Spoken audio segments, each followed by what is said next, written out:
একটু কথা বলেন কাকা, আমাদের সাথে 2 মিনিট কথা বলেন। একটু কাকা।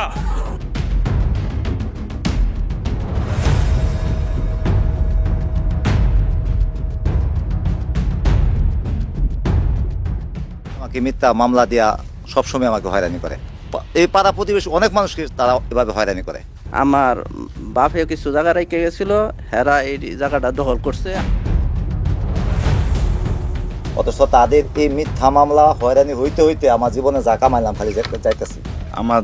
আমার দাদার 2 কাঠা সম্পদ বহুদিন ধরে তারা মানে খাইতেছে। কনস্টেবল শরীফ মামলাতে ছুড়ে আনতে 1,30,000 টাকা ঘুষ হিসাবে নিয়েছিল। ক্যামেরার সাথে কথা বললে আপনাদের সাথে আমরা বিপদে পড়ে যাই।